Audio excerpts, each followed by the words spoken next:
Hi everyone and welcome to my channel. My name is Hannah and this is a Giraffe's Life where I make travel and lifestyle videos. In most of my recent videos I have been mentioning how I take my own photos, and on Instagram I've always been like crediting myself for photography.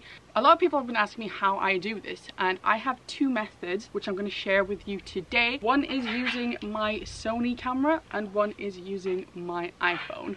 So I'm just going to take you through step by step and show you a little bit different ways of how to take your photos if you're like me and enjoy traveling on your own but you're so tired of taking selfies because selfies never turn out well. If you want to learn how to take some really cool photos, these are some of the examples of pictures I've taken recently that I haven't asked anyone to take the pictures. I've essentially just taken them myself. Most of them I just use my phone, but I have a few that I've used my Sony on. My preferred method of taking pictures when I'm out and about is using my phone connected to my Apple Watch, and I'm going to show you how to do that in just a second. But when I have a little bit more time, or if I'm in my house or there's not that many people, I usually set up my Sony A7 Mark II, connect it to a app on my phone, and through that shoot some more professional looking photos. I'm going to show you that method as well. Before I begin, I just want to say thank you for clicking on this video. I hope this video will give you a good understanding on how you can take your pictures yourself and not having to ask anyone.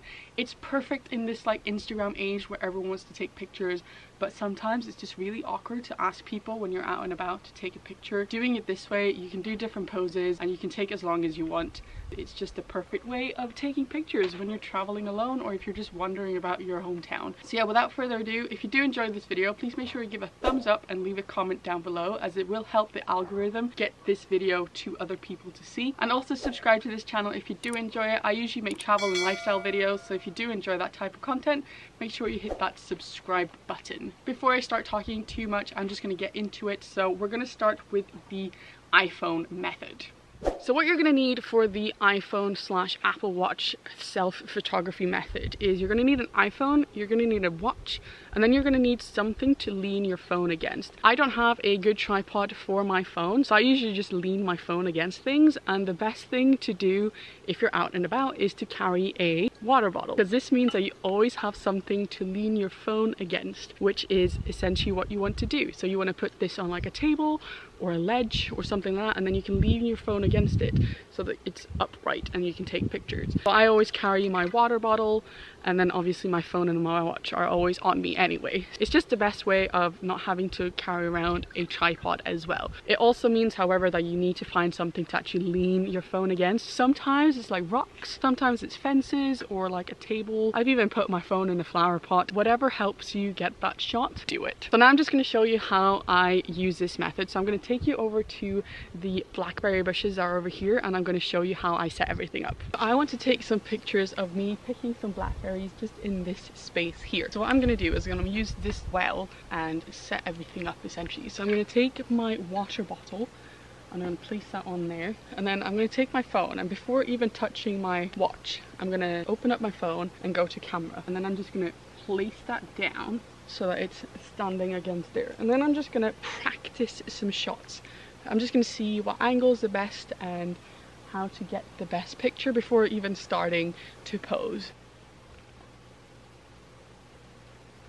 So I'll check my photos, see if they're okay. Kind of want to put it around here instead, and then again take the photos, see if that's better. Yeah, that's much better. So now I've found my angle, so I'm gonna place my camera down, and then what I want to do is I want to go onto my watch. I want to press on the camera, and then that will open up the viewfinder so I can actually see.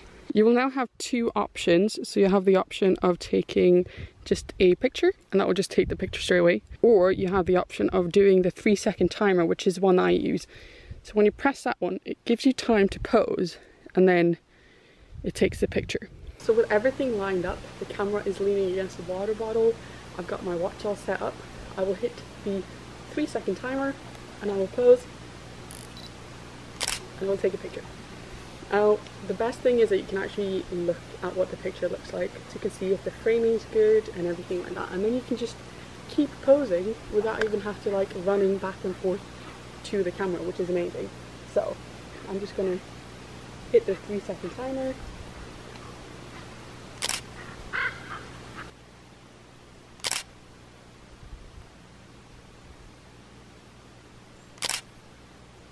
My top tip when using your iPhone for self-photography is to make sure that you have live photo on, because even if you are taking multiple pictures, sometimes there can be moments that you don't want to miss, or if you're like jumping or stuff like that, you don't want to keep jumping. So if you use live photos, then you only have to jump the one time and then you can grab the right frame that will give you the best picture.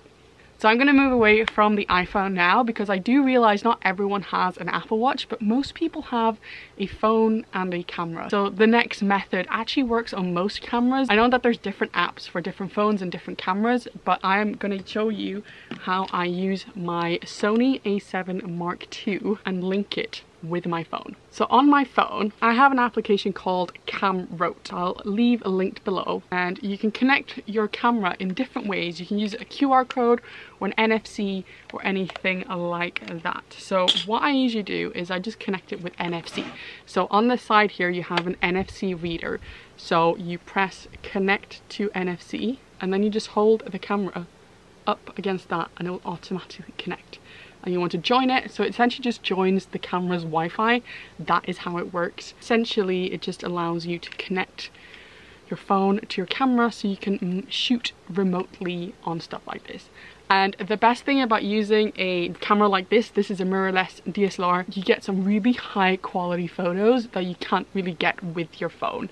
So as you can see, you can kind of see how I'm shooting my phone and the camera. Highly recommend using a tripod when taking pictures with a DSLR, because it just gives a lot better pictures than using a water bottle to lean against. But you can still, like, I usually like put it on top of my water bottle instead to just give it a little bit of height. And drop it. Don't drop your camera, they're expensive. And again, just like on the phone, you want to have a countdown timer before it actually takes the picture, because you don't want to be stood holding your phone in your hand in the pictures. Enough with chat, I'm going to show you how to do this now. So we're back at the blackberry bushes. So instead of just shooting the same angle, I'm actually going to do some experimental shots. So just like using my phone taking the pictures, I will set up the shot before starting posing.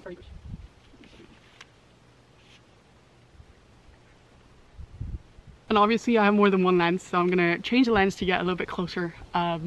But I essentially just want to shoot through the blackberry bush and get some depth of field. Once I have the camera set up, I will go back into my Camrote app, and then I'll be able to see the shot in here, and that is exactly the shot I want. So I want the berries in the foreground, and then I'm going to go stand in there and try and pick some berries.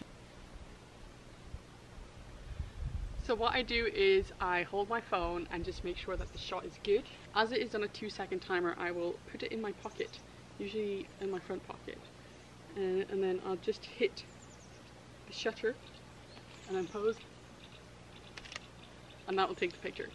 And then the best thing is that obviously you can see the photo in the viewfinder on your phone. So this is just what I do for a couple of times, getting the right photo.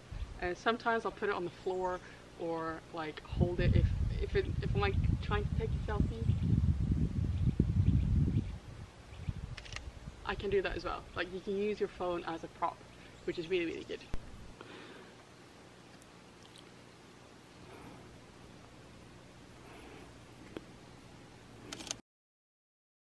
So there we have it. I hope you enjoyed this video. If you did, there is another video that I made a couple of weeks ago where I tell you how to remove people from the background of your photos. This is a perfect way of using Photoshop just to make your pictures look a little bit cleaner, especially if there's just like the odd person or the odd like bird in the background that you just want to get rid of because you want that clean look. I highly recommend you checking out that video. It will be linked in the iCard. So yeah, that's just my short little video on tips on how to self-shoot. I hope you enjoyed it. If you did, please make sure you give it a thumbs up, subscribe to my channel, and leave a comment down below. It will help with the algorithm and make more people find this video, as I would very, very much appreciate that. So without further ado, I'm going to end the video here. I hope you enjoyed it. I will see you again next time with a new video. Until then, stay safe out there and good luck self-shooting. Bye bye.